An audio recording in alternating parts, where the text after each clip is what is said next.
Greetings, adventurers, and welcome to the Adventure Incorporated podcast. I am your dungeon master. My name is Anthony Reed. I'm going to stand up for this. Are you okay if I stand up for this? All right, excellent. Hold on. All right, here we go. This is part of the Ancient Secret story arc, and I want you to come and talk about this show. I want you to come and speculate. I want you to come and pick apart, what's said, where the story's going. I want all of that to happen. There's a great place to do it on our Discord, which you'll find links to in the show notes. You'll also find links on our website, adventuringpod.com. There's a great channel that discusses this campaign as it unfolds, the events that are occurring, and you can come and talk about it with a bunch of other people who are listening and following along as well. It's a blast to see, and I want you to come and join us. So do that. If you haven't already, come and do that. I think this one's got some meat on its bones, this story arc. So you'll definitely want to be there to check it out. Additionally, I want to thank our patrons at patreon.com/adventureinc, who are, they're just the best. I was talking to a patron the other day, and I was just like, you're the best. And they were like, we all are. And I said, it's so true. The hypothetical patron I'm talking to.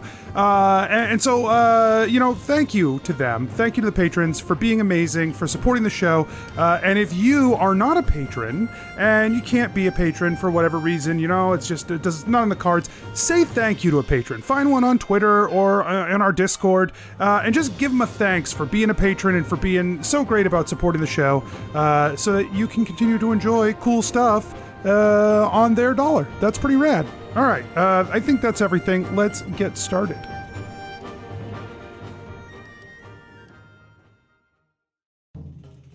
Nobles and farmers, knights and scoundrels, gather round to hear a tale of excitement and mystery.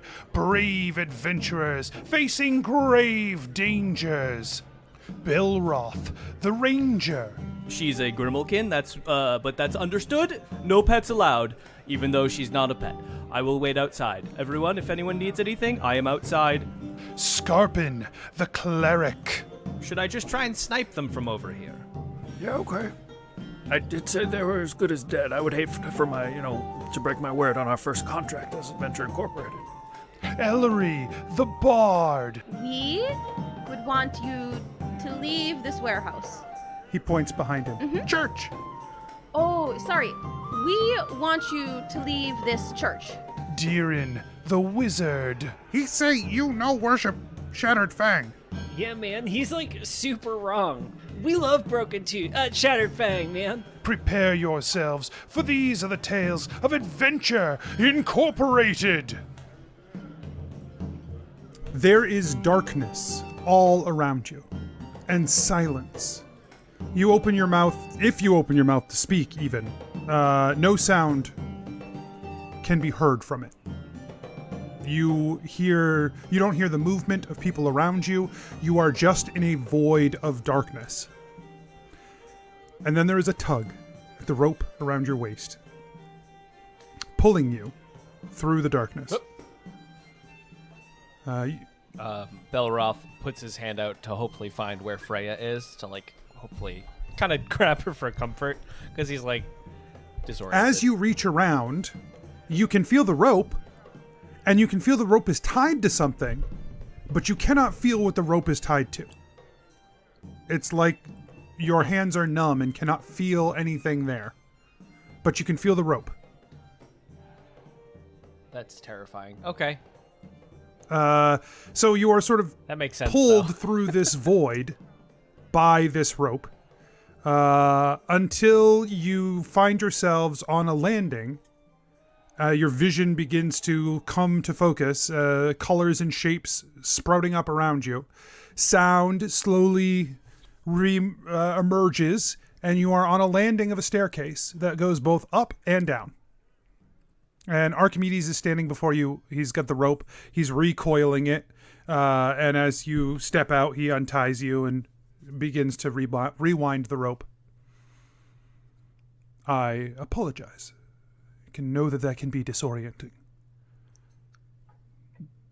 Deeran's eyes are wide as saucers.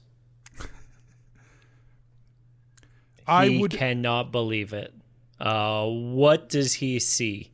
So this hallway that is a stairwell that goes up and down, you're on the outside of the tower. Like not outside the building, but on the farthest outsides of the tower, like on the edges. And it goes up and it goes down, spiraling along the edge of the tower. The stonework is all like a beautiful polished white stone, something that looks new, but also upkept. And you can see little slit windows along the outside here that look out onto the ocean. And when I say look out onto the ocean, I mean you can see the ocean is like 2 inches above the slit. So you are like just under sea level, and the ocean is right there outside the slit. And then it descends downward, also well lit downward. But with little slit holes that expose to the ocean. And he says, while you are in here, I would ask that you refrain from attempting to use magic. It will not work, but it does put a strain on you that I would wish to not have you to have to recover from. Oh, that's weird. Okay. Is it because we're underneath the ocean and magic is harder to cast underwater? That is clever, but no. It is because of the wards we have put on this place. Oh. Our members carry sigils that protect them from the wards. You do not carry such sigils. Deeran puts a hand out to the slit to see if he can put his hand out to the outside. Yeah, you stick your hand out. Your fingers pass through the slit and into the ocean. You can feel the water rushing along your, flowing across your fingers. You pull them back in, and they are wet. That's rad as hell. Yeah, he just... Oh my god. He's just freaking out. Steph's freaking out. Yeah, he's doing what Steph's doing, but inside his skin barely. Archimedes has a small smirk. He says, force magic keeps the water from rushing in. It is constantly pushing out, creating the space that we are here. It is a thin layer of force magic, one that you can permeate, but one that the water does not. As we go deeper, I would not recommend that, as the water becomes harder for us to keep out, and so the force magic is stronger.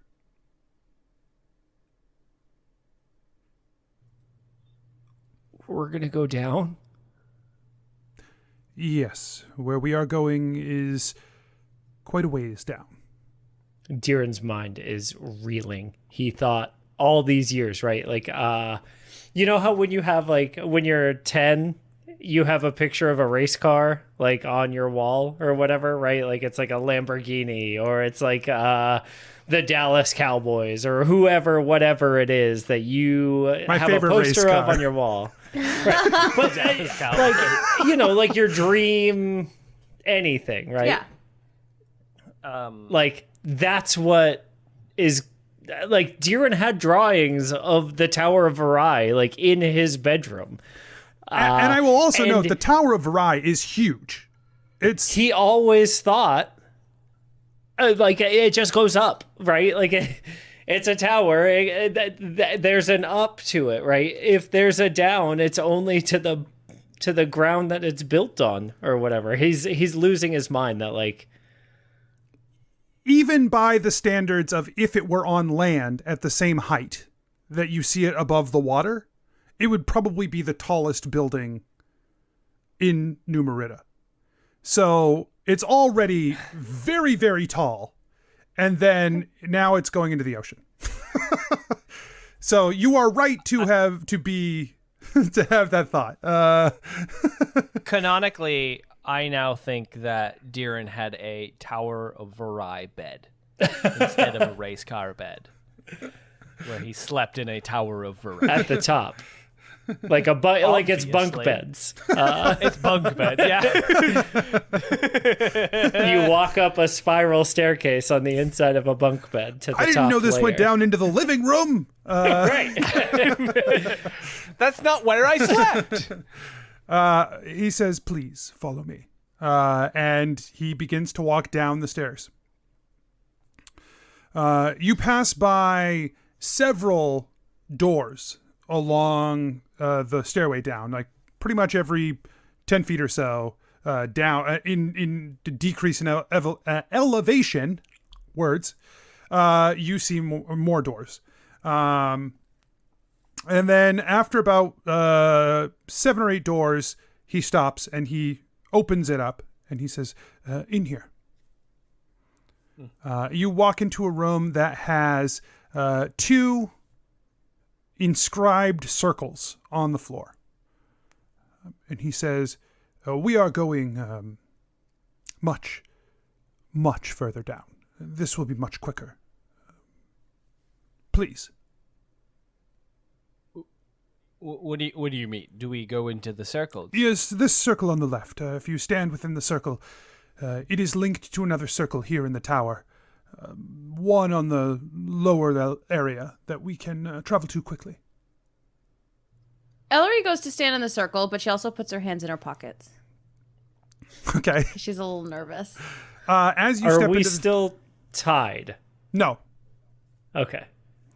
As you step on the circle, there is a flash of green, and then the green dissipates quickly, and you are still standing in basically the same room, but all of your friends are gone.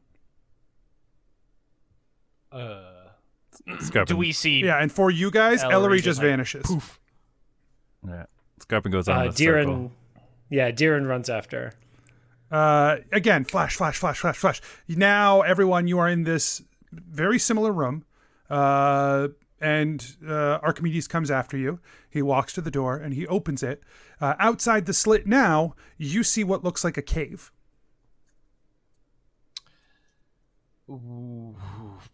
Belroth is very disoriented. The pressure here is noticeably higher. Like on your ears, you can feel that pressure. If we go up too quickly, are we gonna get the bends? Maybe. You don't know. I don't want to meet them. I'm not ready for the bends. I'm having a hard enough time with one Archimedes. Archimedes, what exactly are we doing? I want, I guess, a little bit more context, if that's possible. You will get it in time. And he All right. continues to walk down for 3 more revolutions around the tower. Good lord. And then he opens a doorway that leads into a chamber that fills the entirety of the inside of the tower here, which is quite large. This chamber has magical instruments all around the outside of it, tables and things that you recognize for any of you who have done magical rituals for experimentation and understanding magical principles. So both of you have been students of the Black Scale / teachers of the Black Scale, have seen stuff like this before in Enchanter reliquaries and things like that. Is there like any symbol on the door that like lets him know what this room is for? You know what I mean? Is there like a directory? No. But you get the sense that he just knows where he's going and where he is. Okay. Great. He opens the door and leads you in. In the center of the room, there is a large stone sphere, probably 8 feet in, like an 8-foot sphere, just in the center of the room, diameter. And it is made of stone, and along the outer edge of it, there are notches carved into the stone. He says, I have brought you here because we are seeking to understand more about this thread. We have been told that no one knows anything about this. Lanya would have been my most... I can't imagine anyone else in New Merida who would know more about something ancient than Lanya. That gives me a lot of questions. And I don't have a lot of answers, just a lot of theories. So I think it is time we take an extreme measure. Now, I have asked for your assistance in empowering this, and you have provided it, which tells me that I think you are honest in your wish to see this endeavor played out. The 800 you have acquired, the 800 spellstone that the Silver Mask will put up, the 800 that we received from Mughamar, and then the rest that I pulled from the treasury of Numeritan Empire, should be enough to empower this object. And what exactly is this cube exactly? Well, it's a sphere. You know what? Let's take that again. What exactly is this sphere? This... Well, it's a cube. This is an object I acquired far to the west, across the ocean, in a land called Canadel. In those lands, they call it the God's Eye. They believe it to be an object that can be used to travel through time. Though I'm not convinced that that is something that can be done. What I believe is that this is something that can show us the past. Using it has been difficult, as this is an object of divinity, and their sense of divinity is different than ours. They do not worship the gods that we worship in Canadel. And so empowering it has not been the easiest process. But you have something unique that I think we can use to make this work. And then I believe if we put enough magical energy into anything, we can make it happen. I do not know how safe this is, and I do not truly know what will happen. I just have theories. But I believe if there is some way for us to get answers from this, it's worth it.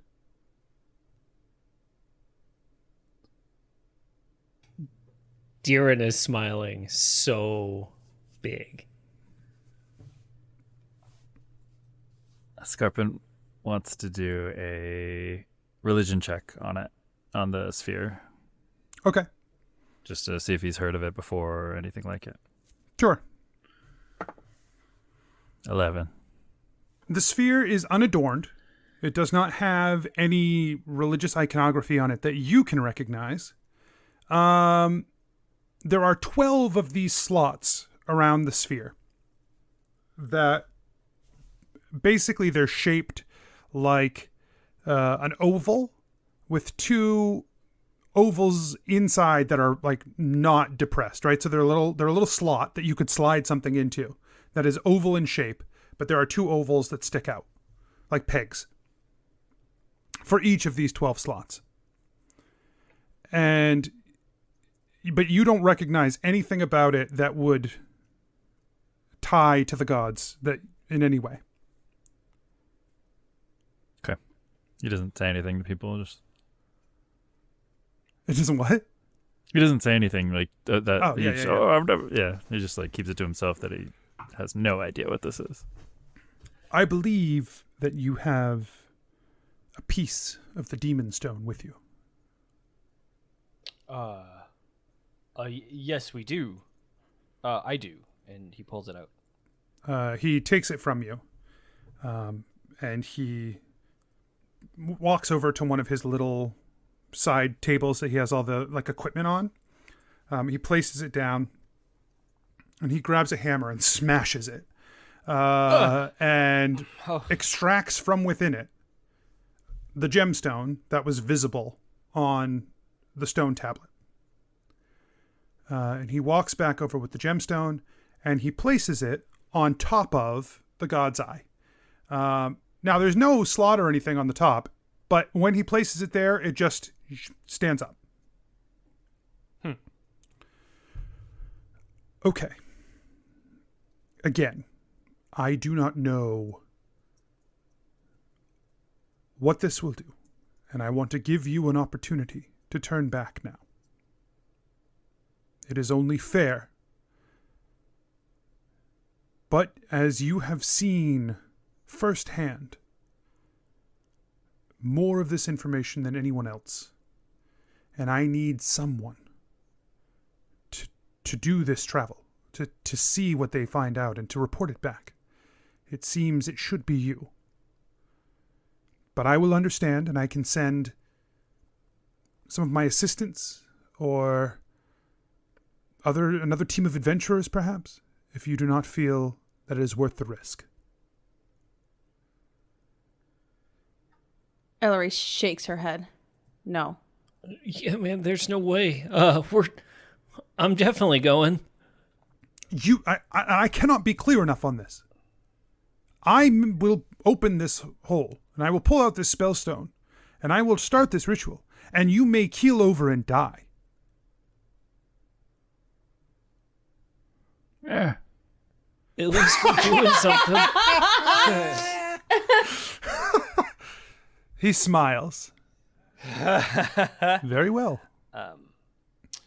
Belroth looks down at Freya, kind of like squats down a little bit, and is like, "Well, girl, should I find a place for you to stay while this ritual, or do you want to risk it all with me?" There's a look of determination in her eyes. She's She's determined to find a place to rest while you do this. No. So you want to sleep? You need to be a little bit more clear. I know you're a cat, but I need you to be a little bit more clear. Blink once for yes, twice for no. Blink, blink. Double yes. Let's go. Double yes.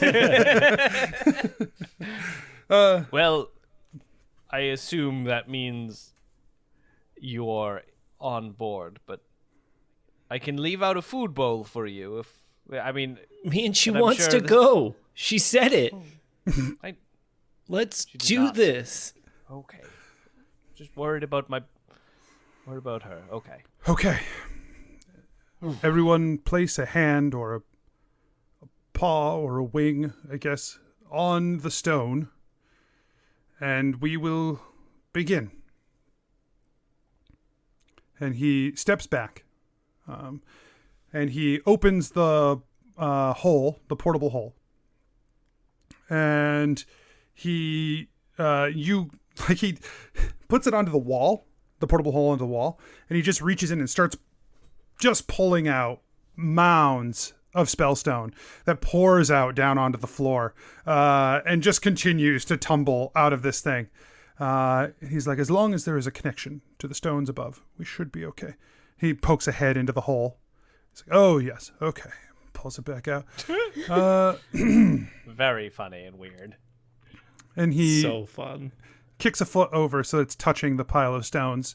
And you can watch as the magic already begins to draw up out of the spell stones into his hands as he begins to channel this power. And he pushes his hands forward, and the energy washes over this orb.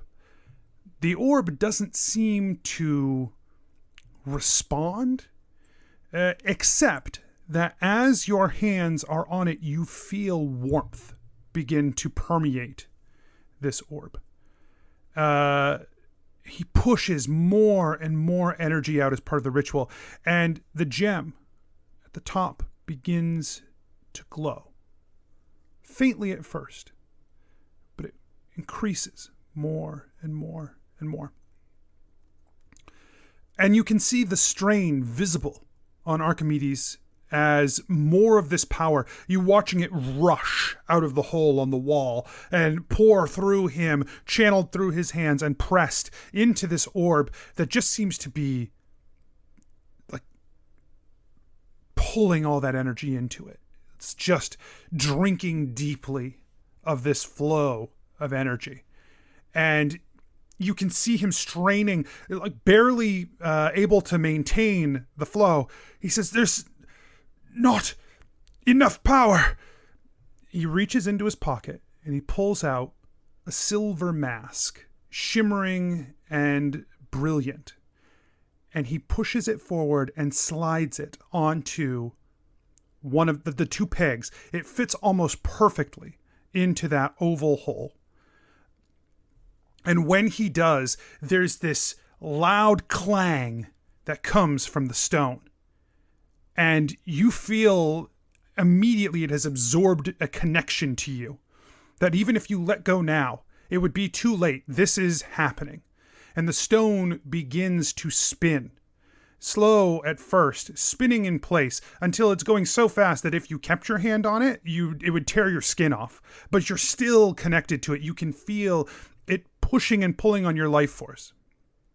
And then, as more energy pours into this, and the stone is moving so fast, it's like a blur, your eyes lift from the back of your skull, pulled outward.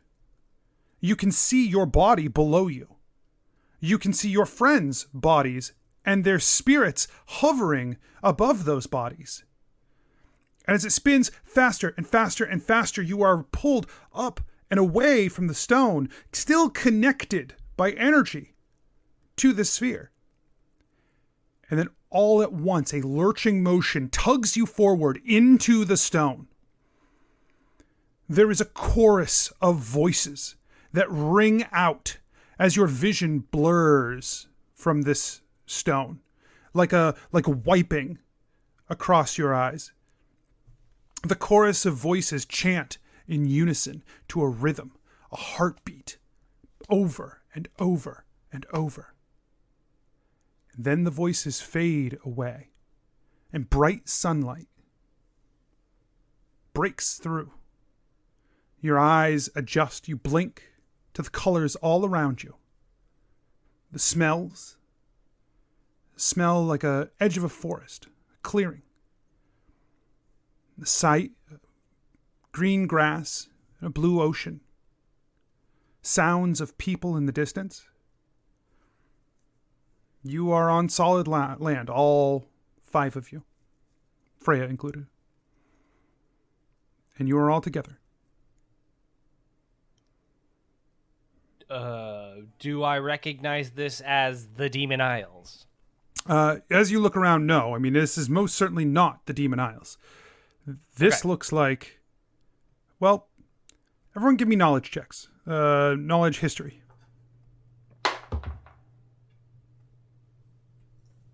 4. 11. 12. 10. Great. You guys, this is very, you have no idea. You have no idea where you are. Okay. Is Archimedes there? No. We hear voices. Do we see any structures? Yeah, in the distance is a small village along the side of the body of water, presumably the ocean. There's a small village there, maybe like the kind that has like 80 people in it. Well, maybe we can find out where we are. How are you all feeling? I feel fine. More disoriented, but fine. That was the most amazing thing that's ever happened. I don't know about you all, but my eyes were not in my head anymore, and then my body was feeling like it was sucked and spinned and not connected to anything. And I am not sure I would like to feel that again, especially the eyes part. Yeah, that was really gross. I didn't like that. Skarpin pinches himself. You are Does it feel- physically here, Cool. to the best of your ability to discern. I can't believe how incredible that was. Deeran, I'm really happy for you. We just we're doing something that like no one's ever done before. Check. Do we know how long we have? Do we have to hustle? I don't know. I think it's probably best in any case to hustle, but no, Deeran, I think you're right. I think it's a good moment to appreciate, as frightening as it was for my eyes to be out of my body and for me to think I was gonna die, that we didn't. What do we do now? Let's go find the people. All right. And Deeran looks to Ellery. Ellery walks towards people. She knows where they are. Roughly. So you are on a hillside, not in a hillside, I guess. You're on a hillside. We are the hillside. Yeah. The teleportation spell went a little awry. My leg is in a hill.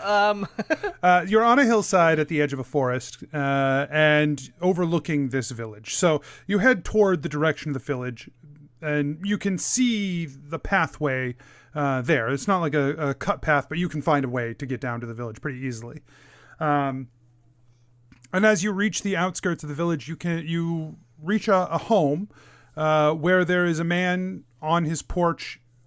He's got a sword and a shield, and he's just sitting on his porch with the sword next to him, the shield leaning up on his porch, kind of far away. Human man or Human just... man. Okay. Ellery's gonna turn to everyone and be like, we probably shouldn't tell people that we're from the future. Is that where we are from? Are we sure this is the This is the past? Oh. That's what he said, man. He said this was going to be the past. He said his theory was that this was the past. Sure. But yeah. But I still agree with you, Ellery. I don't think we should we shouldn't do that either way. Hey, man, we've been traveling a long time. What day is it? Oh, General's ashes! You look white as a sheet. Come here. What day is it? Yeah, man. That's a strange question to ask. It's a day for working and a day for enjoying the light. What do you mean, what day? It's not a special day. There's no holiday today. Oh. Thank you. What's the most recent holiday that passed? Gee. Oh, I guess it would be the Harvest Festival. It would be the most recent one. And about how long ago was that? Oh, I would say 4 or 5 cycles of the moon. Yeah, I think we're on the 5th cycle. That'll be starting up now. Oh. Oh, great. I've been drunk a lot lately. What year is it?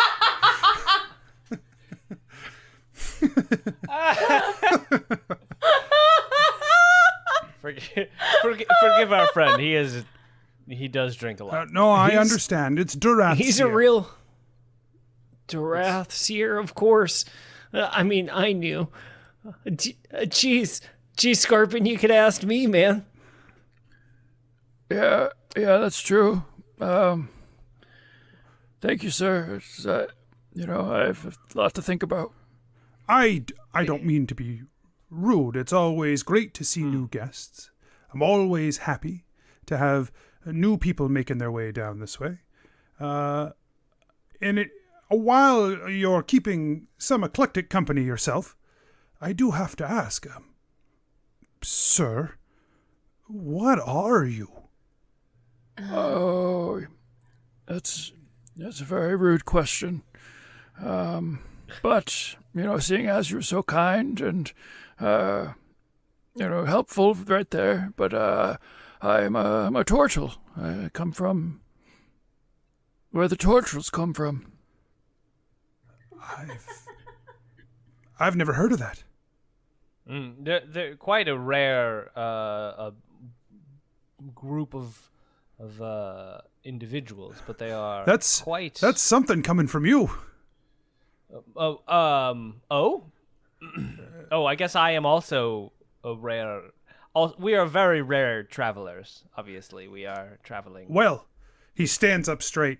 Let me be the first to welcome you and invite you to our small village. But it's on the rise. I'm looking forward to where this village is going, and one day I think it's going to be the crown jewel of this province. This is Verena. Oh. And what's your name, sir? Well, I am Thylin. Hey there, Thylin. I'm Deeran. Deeran. Belroth. That's my name. Belroth, nice to meet you. Skarpin over here. Skarpin, that's a strange name. Strange name. It's very rude as well. That is a weird thing to say to someone. But Ellery, so Ellery is like sweating. Because what she was gonna ask before Deeran yelled at this guy was if they should make up new names so that they don't butterfly affect their entire lives and futures. But now that everyone else has introduced themselves, she's like kind of freaking out, but also you sync with the team, right? I'm Ellery. He smiles as you speak to him, and then his expression changes. And he steps backwards. He's got She a look closes of, her mouth. Yeah. He's got a look of fear on his face, and he reaches for his blade. no, Man. She's with us, man. She's one of us. You brought a daughter of Nosfera here. I think there has been a big misunderstanding. Yeah, she hasn't told me her parents' names, but that doesn't sound super familiar. If Belroth does his best at lying. If you're worried about the teeth that you see, she as a child was in an accident where she had her teeth broken. She gets this a lot, where she gets confused for someone with sharper teeth that might not be as totally normal, Yeah, she has just broken teeth. I really honestly apologize for the feedback. Yeah, Give me a look at all deception the- check. Oh, come on, Belroth. That was so good. 10. Oh. Exactly 10. 10 plus 0. 10. Yeah, I heard your numbers. That's not why I've stopped. I'm saying it a lot because I'm nervous. Belroth trying to be clever is always a bad idea. He grips the sword tighter. Oh. He says, I guess it would be a little strange to see one of the Nosferat in the day like this. That is true. Yeah. Look at all the normal food that I eat. And she holds out her hands to Deeran. Yeah, Deeran pulls out snacks. Whatever he's got. Let's see. Marshmallows. That is a 7 snack check. So yeah, I feel like it's a marshmallow. And she pops it in her mouth and it gets a little stuck on her teeth. So now you're like, and it's way more obvious. Chewing like a horse. Yeah. Look at those broken teeth. They are nothing but broken. It was a tragedy, man. Yeah, her whole teeth got broken. She's left disfigured and terrifying looking. Well, I think they're like really cute. And now everyone thinks she's a monster, and that is a bigger tragedy. Yeah, than you can't go the many broken- places, but we appreciate your kindness and understanding. Yes, we do. And apologize for any fear that may have Hey, man, caused you. where's the tavern?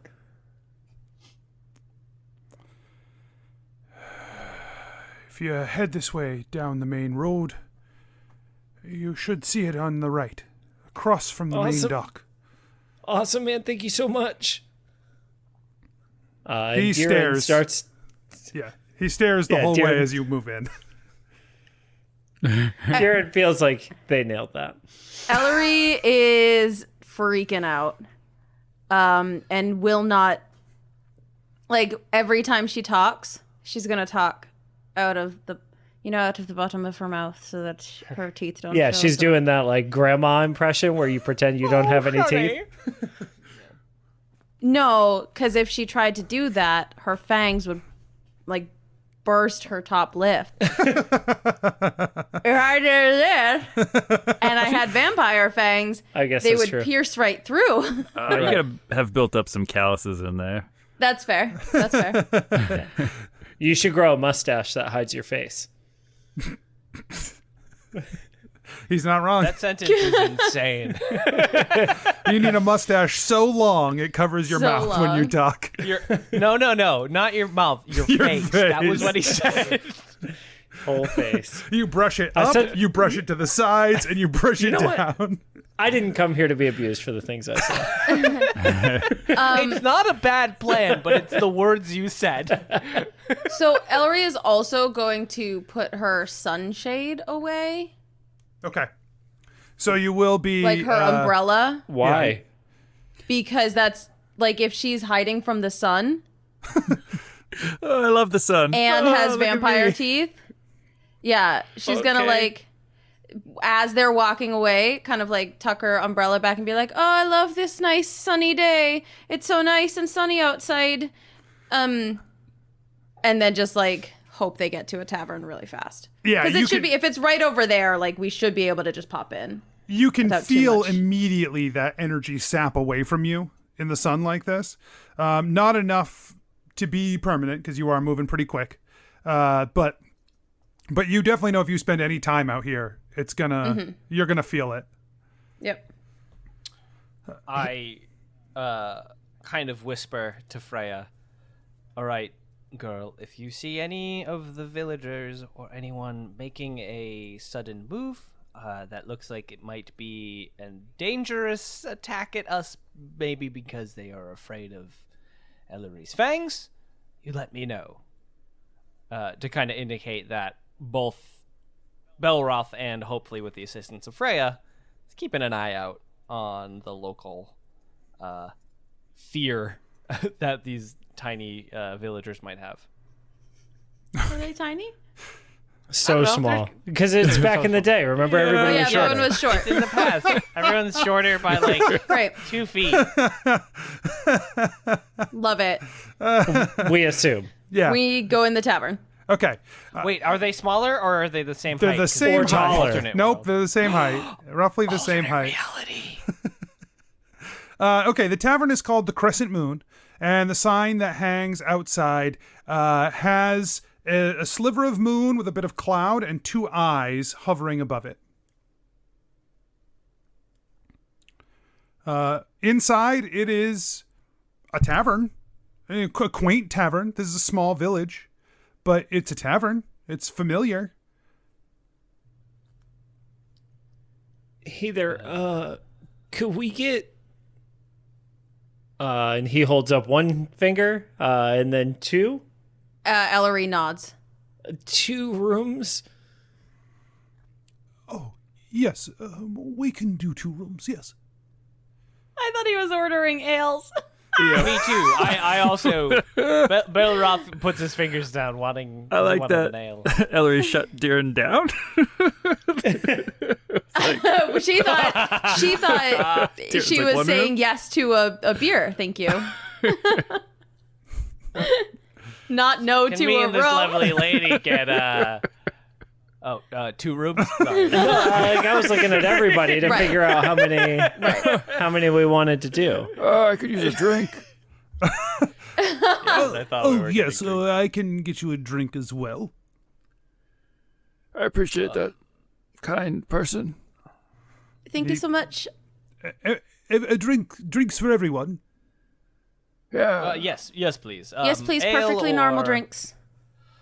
Something maybe, if you have anything stronger, that would also like that as well. But not like too strong that would be suspicious. Yeah, it is. It is new, so I think perhaps just regular ales should be fine. That should suffice. An ale! Sounds great to me. He gets 4 ales. He's like 4 ales and 2 rooms. Yes, that would be 5 silver pieces, please. Do you have change for a gold? Sure, I could make change for a gold piece, certainly. Great. And Deeran slides one over. I'm sorry. What is this?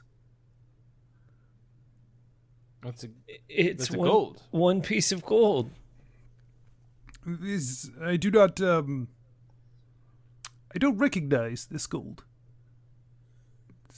What is I mean, it's gold. You can bend it, you can chew it, it's soft metal. Yes. Perhaps you should seek out a money changer who can properly evaluate the value of some of this. Oh, sure. Could you point us I would in, hate in to their direction? shortchange you. Yes, of course.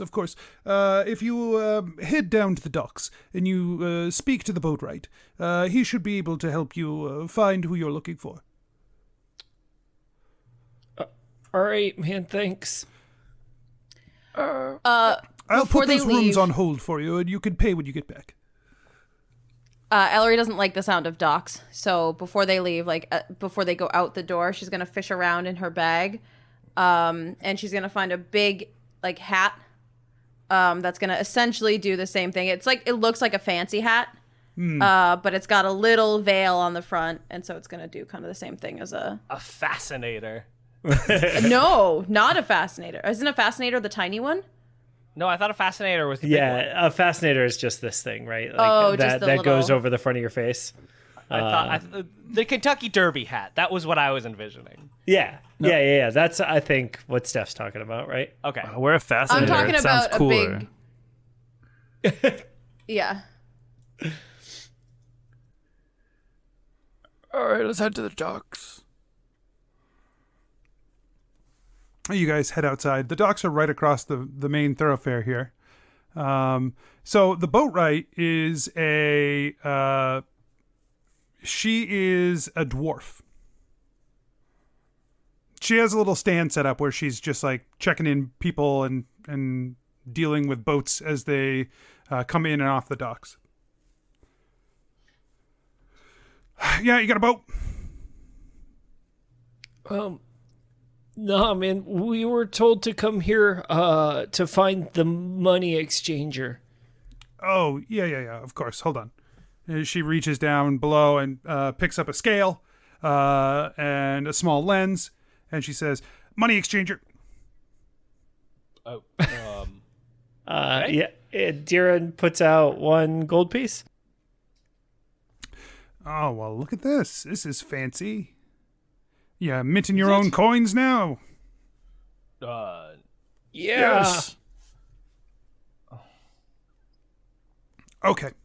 She puts it into her little pan. She scrapes off a little bit of a flake of metal, and you watch her taste it. Something in this I don't quite recognize. Maybe like a nickel? Anyway, let's see.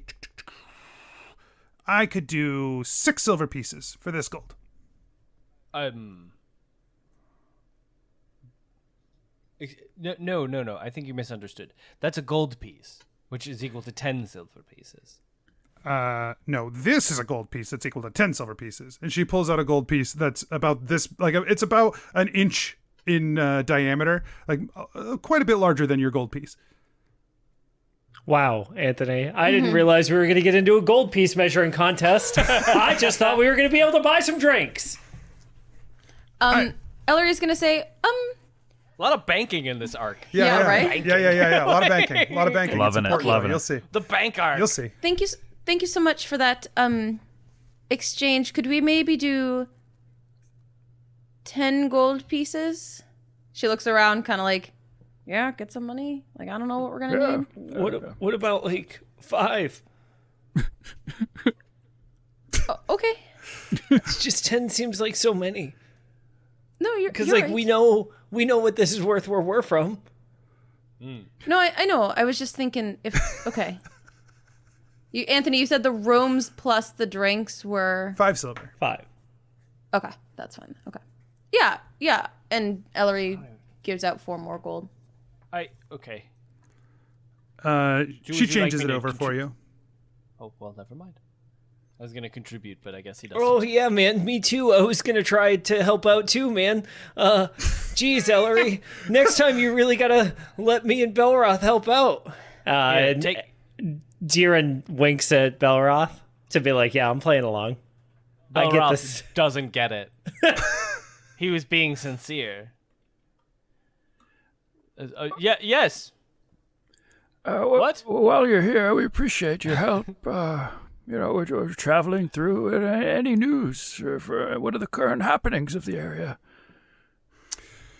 Oh, yeah. Well, I think there's rumors going around that the general will be here shortly. In the next day or two. That's exciting. What are they doing here?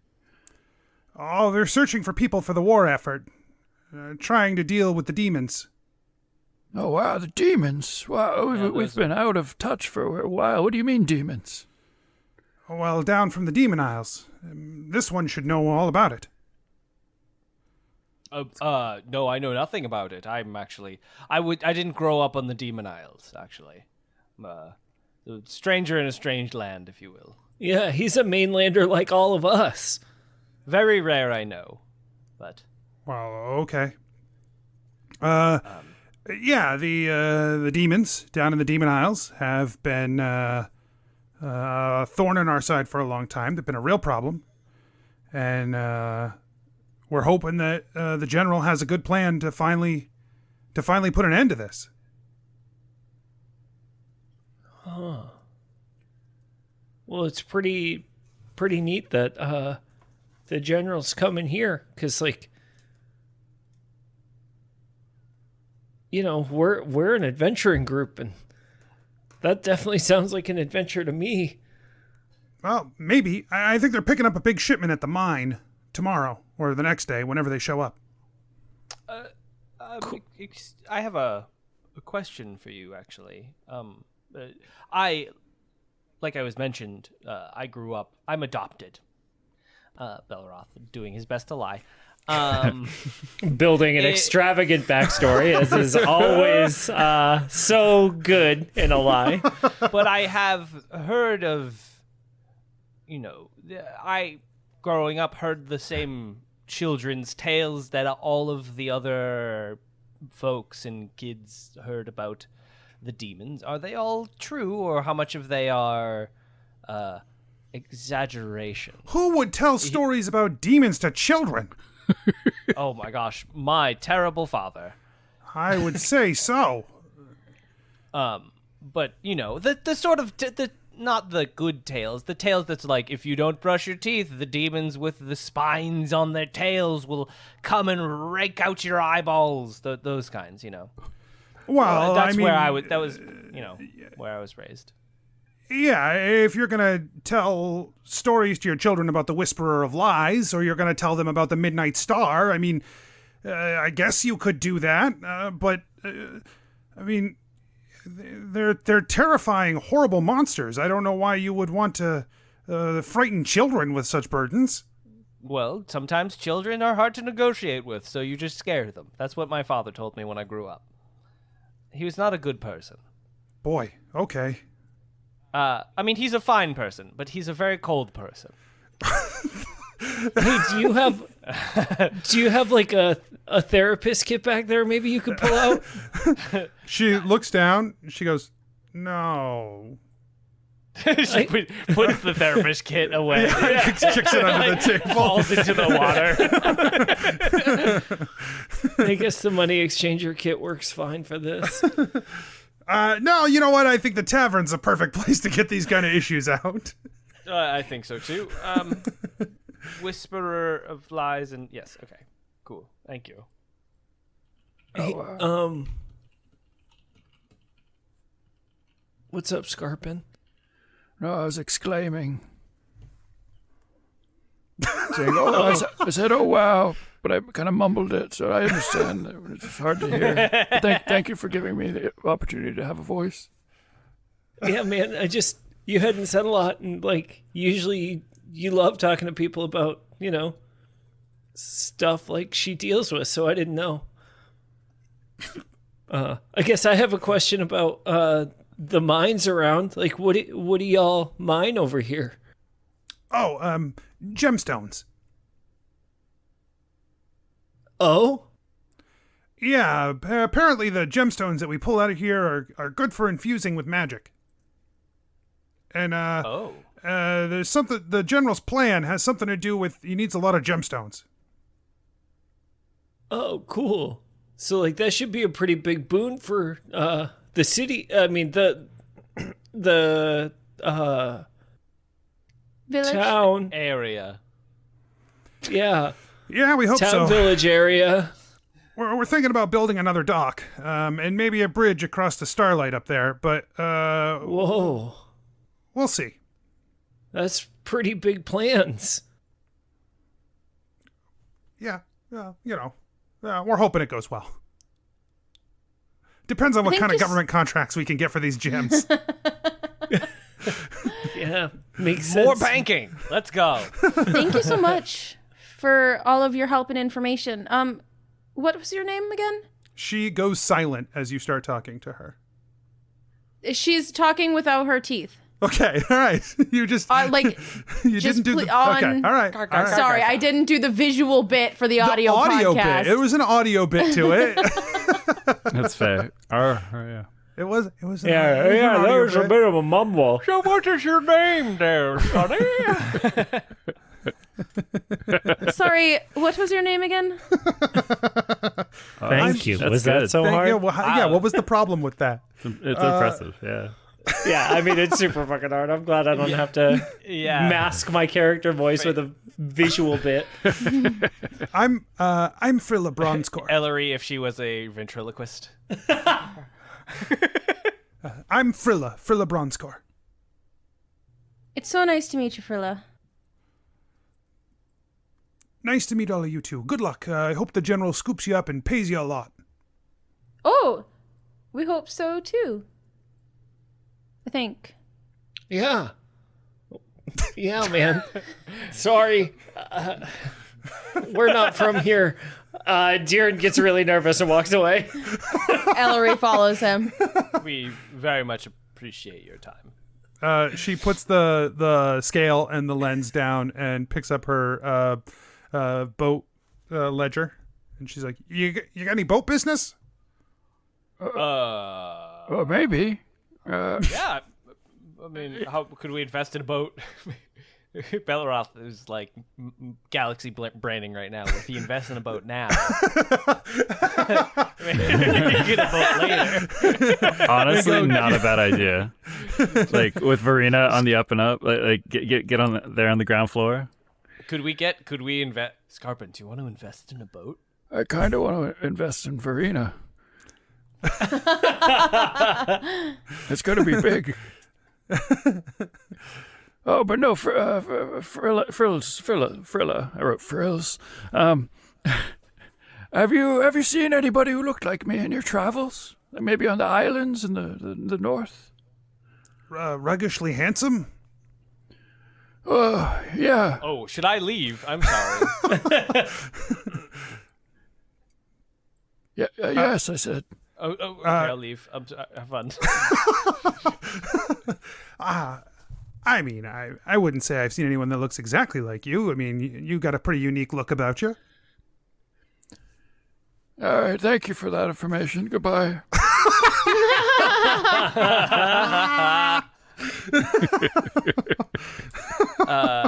Belroth looks back and sees Skarpin walking away. Like, but I thought you. Why didn't you? No, she What? told me what I needed to hear. I wanted to know if she had ever seen any other turtles, but she said no. She was Skarpin, she was into you. She called you handsome. Yes, I get that a lot, but I guess we're busy, and for another time, maybe. Ellery, why are you so nervous? Like, other than the teeth thing, you know? It's the teeth thing. I'm nervous that people are gonna to cast me out of this, and then our whole mission is done. And also, I wasn't really sure that we should be giving them our names, because what if something happens and maybe we become famous and we change the way that our whole future is? Maybe we accidentally kill someone that was our great grandfather, and then we don't exist anymore and we start disappearing. And then if someone remembers our names because they're pretty unique to this area, then all the way down the line, it might change the way that maybe I do something terrible, and then the name Ellery is like bad for eternity, and my mom doesn't name me Ellery, and then I'm someone else and I'm someone different and I don't know who I am. Oh. Yeah. So she's just worried about the teeth, huh? But mostly it's just the teeth, yeah. Oh, you're back. Drinks for everyone, yes? Yes. Ellery gives him 5 silver. He happily takes it and puts out drinks for all of you. And 2 keys. Thank you, sir.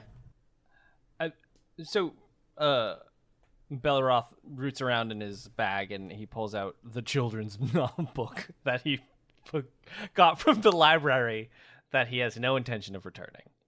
And he starts thumbing through it, looking for the Midnight Whisperer and the Whisperer of Lies and Midnight Star, or any sort of like things, iconography that might represent them. Yes. You find a story about the Whisperer of Lies. In this story about the Whisperer of Lies, it talks about a row of sharp teeth glimmering in the darkness that if kids get out of bed or do things at night when they're not supposed to, the sharp teeth under their bed will get them. And the Whisperer of Lies always tries to coax them out of bed. So when they hear that voice telling them to do bad things, it is the old Scratch trying to trick them. Interesting. Belroth is trying to intuit, like, if we were to meet these, what's the boss fight mechanic gonna be, basically? Like, what is there gonna do to fuck us up? Weird thing for Belroth to try to figure out. So the other one... It is a weird thing, but he's thinking about it. Yeah, you search through for the other one, you find a story of the Midnight Star. And it talks about a deep hooded figure who, also known as the Soul Leader. And that the Soul Leader comes to you when you die. Leader or eater? Eater. Soul Eater. That he comes to you when you die and reaps your soul and consumes it. This children's novel doesn't have any plot. It's just scary. Oh, it's definitely not a novel. It's like little short stories, little parables. This is like scary stories to tell in the dark, but with demons. Yeah. Sweet. I love it. This is my favorite. Like Grimm's fairy tales. Yeah. Skarpin asks wants to talk to the bartender. So we've been talking to people around here, and we hear these a lot about demons and the Whisperer of Lies, the Midnight Star. I think there are 4 others that people have been mentioning. Which one is which one are you most afraid of? That is a difficult question to answer. I would really prefer to not interact with any of the demon folk if we could. Obviously, a war is being waged and things happen. My last village, it is said that the accuser arrived, and I can tell you firsthand that her presence definitely caused an effect. That was not something we were looking forward to. Belroth, as you're flipping through the book behind him, you get to a description of the accuser, and she is a lady in all gray, and her the story describes that everywhere she goes, you can watch the joy fall away from people, sucked away, as their emotions become blank and apathetic.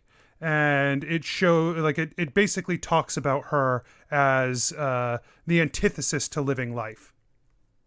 And this, I believe, we saw at least one. I think the first demon that walked out of the portal was a female who was hard to look at. Looking at her made us feel like oppressed by just the presence, if I remember correctly.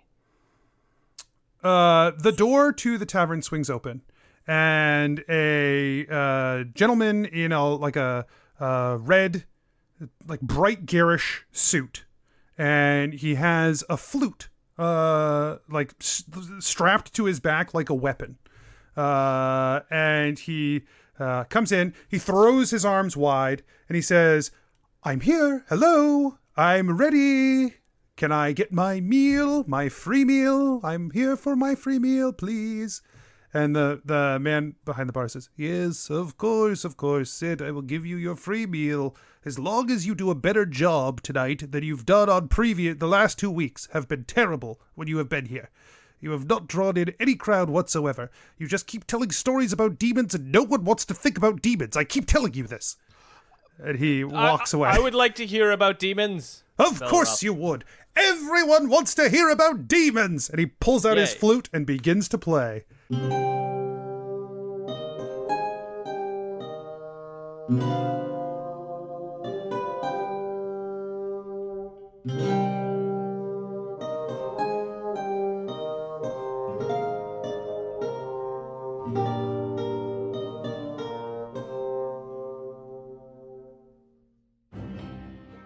Hey everyone, DM Anthony here, just reminding you that if you're enjoying the show, tell your friends, tell your family, let people know, word of mouth, and you can support the show at patreon.com/adventureinc, or you can check out the shop at adventureincpod.com/shop. Make sure you check the show notes and the website for all our social media, including our Discord, where you can come and hang out with some great people. We'll see you there. And until next week, I wish you nothing but critical success.